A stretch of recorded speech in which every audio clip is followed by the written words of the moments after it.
নমস্কার। আপনারা দেখছেন দ্য ইন্ডিপেন্ডেন্ট বেঙ্গল। আমি শিবম। কিছুদিন আগে আমি একটি ভিডিওতে হিটলারের এক উদাহরণ দিয়েছিলাম। কেন হিটলার? কারণ হিটলার কিন্তু মানুষের ভোটে জার্মানির সর্বাধিনায়ক হয়েছিলেন। যে মানুষকে উনি ভুল বুঝিয়ে মসনদে বসেছিলেন, সেই মানুষই কিন্তু তাকে সেই মসনদ থেকে টেনে নামান। বাংলাদেশের এই ছাত্রনেতা, এই সমন্বয়ক, এই উপদেষ্টাদের দেখে আমার হুবহু ইতিহাসের সেই হিটলারের কথা মনে পড়ে। সেই নাৎসিবাদ, সেই ফ্যাসিবাদ বাংলাদেশের সরকারকে কার্যত যে এখন নিয়ন্ত্রণ করছে তা কিন্তু আজ দিনের আলোর মতো পরিষ্কার। আর এই সমন্বয়করা যাদেরকে তোল্লাই দিয়ে দিনের পর দিন যাদেরকে উস্কে ক্ষমতায় বসেছিলেন, আজ সেই ছাত্ররাই ভুয়ো ভুয়ো বলে তাড়া করে এই সমন্বয়কদের কিন্তু কার্যত রাজপথ ছাড়া করছেন। সেই ভিডিও কালকে যখন ভাইরাল হয়, বিশ্বাস করুন সেই 3 মাস আগের আমার ওই ভিডিওর কথা মনে পড়ে, যেদিন আমি প্রথম বলেছিলাম এই সমন্বয়কদের কিন্তু কাজকর্মে সাধারণ মানুষ এবং ছাত্ররা খুব সহজেই কিছুদিনের মধ্যেই মোহভঙ্গ হবে। কালকে ফের একবার ছাত্র সংঘর্ষে কেঁপে উঠল বাংলাদেশ। 2 মাস আগে একটি স্ট্যাটিস্টিক দেখছিলাম, যেখানে বাংলাদেশের শিক্ষার মান শেষ 3 মাসে কার্যত যে অবনতিতে এসে পৌঁছেছে তা তারা প্রকাশ করেছে। এমনকি এশিয়ার যে 700টি বিশ্ববিদ্যালয় আছে, সেই 700 বিশ্ববিদ্যালয়ের মধ্যে কোনো বাংলাদেশি বিশ্ববিদ্যালয়ের জায়গা কিন্তু নেই। এমনকি ঐতিহাসিক ঢাকা বিশ্ববিদ্যালয়ের জায়গাও কিন্তু সেই তালিকায় স্থান পায়নি। আর এই ছাত্র নেতারা দিনের পর দিন মানুষকে ভুল বুঝিয়ে যেভাবে বাংলাদেশের সমাজ এবং সংস্কার থেকে শিক্ষা নামক বস্তুটাই তুলে দিয়ে রাজনীতি ঢুকিয়ে দিয়েছেন, ষড়যন্ত্র ঢুকিয়ে দিয়েছেন, এরপরে বাংলাদেশের শিক্ষার মান আদতে যে মাটিতে গিয়ে মিশবে সে তো বোঝাই যায়। কিন্তু উল্লেখযোগ্যভাবে কি জানেন, দেরিতে হলেও বাংলাদেশের এই ছাত্র সমন্বয়কদের চিনতে শুরু করেছেন সাধারণ মানুষ।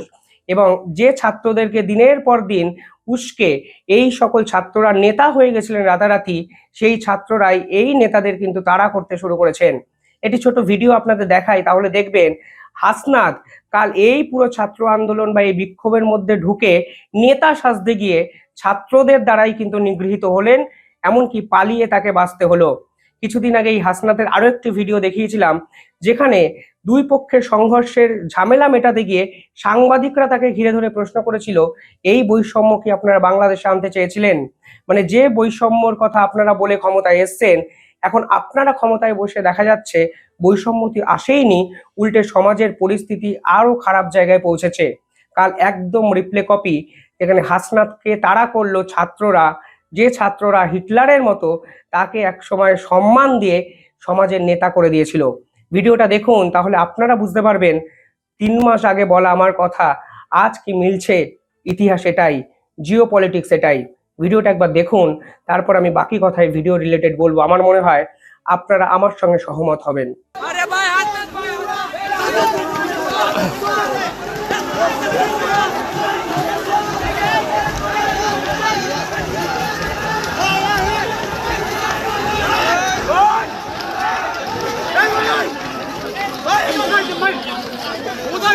কালকে হাসনাত দাদাগিরি করতে গেছিলেন ওখানে, তিনি নেতা সাজতে গেছিলেন। হঠাৎ করে তার মনে হলো দুপক্ষের ঝামেলা মেটাতে হবে, কিন্তু দুপক্ষের ঝামেলার কারণটা যেটা, সেই সমস্যার সলিউশন কিন্তু এই হাসনাতদের কাছে নেই। এরা দিনের পর দিন মানুষকে ভুল বোঝাতে পারেন, সমস্ত প্রবলেমের সলিউশন ভারতকে আক্রমণ করো সেটা করতে পারেন, তারা গর্বে করে ঘোষণা করে দিতে পারেন এই বাংলাদেশের বর্তমান অবস্থার জন্য শেখ হাসিনার ফ্যাসিবাদ সরকার দায়ী। অথচ তাদের যে দায়িত্ব সাধারণ মানুষ দিয়েছিল, অর্থাৎ নতুন বাংলাদেশ গড়ার যে ডাক তারা দিয়েছিলেন, সেই ডাকের বিনিময়ে সাধারণ মানুষকে এরা দিনের শেষে কিছুই ফিরিয়ে দিতে পারলেন না। কালকে সংবিধান বদল তারা করে দিচ্ছেন, পরশুদিন তারা জুলাই বিপ্লবের কি সব খসড়া প্রকাশ করে দিচ্ছেন, পরের দিন অন্য আরেকটা এজেন্ডা সাধারণ মানুষকে খাওয়ানোর চেষ্টা করছেন। কিন্তু কোটা বিরোধী আন্দোলন, যেই আন্দোলন নিয়ে বাংলাদেশের পট পরিবর্তন হয়ে গেল, সেই কোটা আন্দোলন এখন ঠিক কোন জায়গায় আছে, সেই প্রশ্নের উত্তর কিন্তু এই হাসনাত, এই সার্জিসরা দিতে পারেন না। কালকে এই যে দুই পক্ষের ছাত্রের সংঘর্ষ, তা যেভাবে এই হাসনাত বিরোধী একটা আন্দোলনে পরিণত হলো, তাতে কিন্তু স্পষ্টভাবে এই হাসনাত, এই সার্জিসদের ললাট লিখনটা কিন্তু বোঝাই যাচ্ছে। কি হলো কালকে আসল ঘটনা? ঢাকা বিশ্ববিদ্যালয় এবং 7 কলেজের মধ্যে সংঘর্ষ হলো। বিভিন্ন নির্দিষ্ট কিছু দাবি দাবা নিয়ে দুই পক্ষের এই সকল সমন্বয়ক, এই সকল ছাত্রনেতা, এই দুই পক্ষের ছাত্রছাত্রীরা লড়াইয়ে নেমে গেলেন। সাংবাদিকরা ওখানে গেলেন, কেউ কেউ আহত হলো। সরকার হিসাব বলছে এই দুই পক্ষের সংঘর্ষে আহত হয়েছে 44 জন। এটাই ঠিক শুনছেন, 3 ঘন্টার এক সংঘর্ষে বাংলাদেশের ছাত্রদের আহত হওয়ার সংখ্যা 44 জন, এবং এটাই বর্তমানে বাংলা এবং বাংলাদেশের আসল চিত্র। আপনার স্বীকার করুন আর না করুন, এই মেধাবী ছাত্রছাত্রীরাই এখন বাংলাদেশের উচ্ছন্নের সব থেকে প্রধান কারণ। অন্তত এই ভিডিও, এই ছবি যখন সামনে এসছে, এ কথা বলাই চলে। ভয়ঙ্কর কিছু অভিযোগ কালকে ছাত্রছাত্রীরাও তুলেছে। ইডেনের ছাত্রছাত্রীরা যখন রাস্তায় আসে, তখন ঢাকা বিশ্ববিদ্যালয়ের ছাত্ররা ওই সকল ছাত্রীদের দেখে চটুল গান করতে শুরু করে। কেউ কেউ আবার গান করে বলেছেন, চুমকি চলেছে একা পথে, সঙ্গী হলে দোষ কি তাতে। ইডেন ছাত্রীদের দেখে তারা গেয়ে ওঠেন, চুমকি চলেছে একা পথে, সঙ্গী হলে দোষ কি তাতে। এই ভিডিও বাংলাদেশের ভিডিও, ঢাকা বিশ্ববিদ্যালয়ের মতো উৎকৃষ্ট এক বিশ্ববিদ্যালয়ের ছাত্রদের ভিডিও, যেখানে তারা এই চটুল গান করছেন হাতে লাঠি নিয়ে। ভিডিওতে দেখা গেল কেউ আবার হাফ প্যান্ট পরে রাস্তায় নেমে গেছেন। মানে বাংলাদেশের শিক্ষিত সমাজের বর্তমান চেহারা কিন্তু এটাই।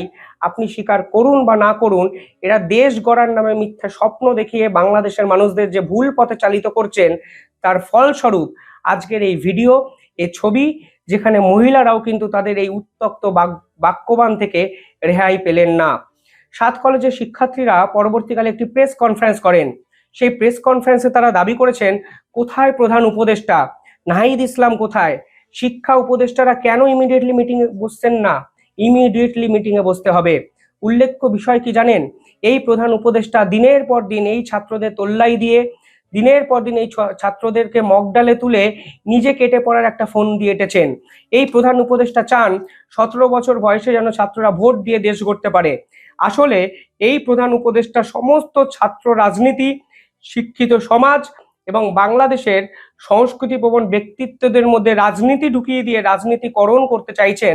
কারণ উনিও জানেন এই রাজনৈতিক ছত্রছায়ায় ঢুকলে শিক্ষার মান বাংলাদেশের শিক্ষিত সমাজ আর করতে পারে না বা দিতে পারে না। বর্তমানে এই বাংলাদেশের শিক্ষার চেহারা নিঃসন্দেহে আমার মনে হয় আন্তর্জাতিক স্তরকেও কোনো না কোনো দিন গিয়ে ভাবাবে। মোহাম্মদ ইউনূস হয়তো নিজেও জানেন না, উনি এই ছাত্র নেতাদের অপকর্মের যেভাবে দিনের পর দিন প্রশ্রয় দিলেন, এতে গোটা বাংলাদেশের ছাত্র সমাজ, বাংলাদেশের ভবিষ্যৎ সম্ভাবনা দিনের আলোর মতো কার্যত ধ্বংস হয়ে গেল, আগুনে পুড়ে গেল। আর এই হাসনাত, যিনি প্রতি কথায় নেতা হতে চান, যিনি ভারত বিরোধী কথাবার্তা বলে দিনের পর দিন ভারতকে উস্কানি দিয়ে গেছেন, যিনি 7 সিস্টার্সকে হুমকি দিয়েছিলেন, যিনি কিছুদিন আগে বলেছিলেন নয় বাংলাদেশে আওয়ামী লীগ থাকবে, নয় হাসনাত থাকবে। আওয়ামী লীগ বাংলাদেশে এখনো আছে। সরকার কিন্তু আওয়ামী লীগকে এখনো ব্যান করতে পারেনি। তারা কোর্টে রিট পিটিশন দাখিল করেছিলেন আওয়ামী লীগ সহ 11টা পার্টিকে ব্যান করার জন্য, কিন্তু কোর্টে রিট পিটিশন দেওয়ার 24 ঘন্টার মধ্যে সেই আওয়ামী লীগকে ব্যান করার রিট পিটিশন তারা উইথড্র করে নেন। কারণ তারা বোঝেন আওয়ামী লীগকে ব্যান করা বাংলাদেশের রাজনীতি থেকে কার্যত অসম্ভব। আওয়ামী লীগকে ধরুন অফিসিয়ালি তারা নিষিদ্ধ করে দিলেন, কিন্তু আওয়ামী লীগ যে মানুষগুলো করেন তাদেরকে কি করবেন এই হাসনাত? তাদের থেকে কিভাবে পালিয়ে বাঁচবেন? আওয়ামী লীগ শুধু রাজনৈতিক দল নয়, আওয়ামী লীগ হলো একটা আমাদের যদি বলা হয় বাংলাদেশের যে ইতিহাস, সেই ইতিহাসকে রক্ষাকারী একটা রাজনৈতিক একটা দল, একটা আবেগ। সাধারণ বহু মানুষের মনে যে আওয়ামী লীগের সত্তা ঢুকে আছে, সেই মানুষগুলো কি তারা সেন্ট মার্টিনের জলে তারা ডুবিয়ে মেরে দেবেন, বা তাদের কি বাংলাদেশ ছাড়া করবেন? ফলে একটা দলকে নিষিদ্ধ করলেই সেই দলের রাজনৈতিক সত্তা যদি মানুষের মন থেকে নিষিদ্ধ করা যেত, তাহলে রাজনীতিটা বিশ্বাস করুন এত কঙ্কালসার চেহারাতে পরিণত হতো না। বাংলাদেশের স্বাধীনতার জন্য কিন্তু আওয়ামী লীগের অবদান আছে, কিন্তু স্বাধীনতা শুধুমাত্র যারা সবচেয়ে বেশি বিরোধ করেছিল সেই জামাতকে এই হাসনাতরা, এই প্রধান উপদেষ্টারা যেভাবে গুরুত্ব দিনের পর দিন দিচ্ছেন, বাংলাদেশের ভবিষ্যৎ নিয়ে সত্যি চিন্তা হয়। আর যখন এই রকম ভিডিও আমাদের সামনে আসে, তখন নিঃসন্দেহে বাংলাদেশের অন্ধকার সময়ে যে শুরু হয়ে গেছে এবং যে জিনিস শুরু হয় তার যে শেষও আছে, তা কিন্তু নিঃসন্দেহে বলাই চলে। কালকে এই হাসনাতরা যেভাবে তারা খেলেন, যেভাবে সাধারণ ছাত্রছাত্রীরা এদের ভুয়া ভুয়া বলে চিৎকার করলেন, এই হাসনাতরাও হয়তো বুঝে গেছেন এদের দিন বাংলাদেশের মাটিতে সত্যি শেষ হয়ে গেছে। আর সব জায়গায় হয়তো হিরো হওয়াও যায় না। মানে আপনারা ভাবছিলেন আপনারা যেখানে যাবেন আপনাদের সাধারণ মানুষ মাথায় তুলে রাখবেন, কিন্তু আপনারা হয়তো বুঝতে পারছেন 3 মাসের মধ্যেই সম্পূর্ণ পরিবেশ পরিস্থিতি আমূল বদলে যেতে শুরু করে দিয়েছে। অর্থাৎ সব জায়গায় অযাচিতভাবে ঢুকে গিয়ে, রাজনীতি ঢুকিয়ে গিয়ে, ভারত বিরোধিতাকে ঢুকিয়ে দিয়ে, হাসিনা বিরোধিতাকে ঢুকিয়ে দিয়ে ক্ষমতার মসনদে হয়তো মানুষকে ভুল বুঝিয়ে কিছুদিন মানে টিকে থাকা যায়। কিন্তু আপনারা বাংলাদেশের মানুষের সমস্যা সমাধানের জন্য দিনের শেষে যে কি করেছেন, সেই প্রশ্নের উত্তর কিন্তু কোথাও না কোথাও গিয়ে এই সাধারণ মানুষ, এই ছাত্রদের দিতে হবে। আর ছাত্ররাও এই হাসনাতদের আসল চরিত্র কিন্তু বুঝতে পারছে।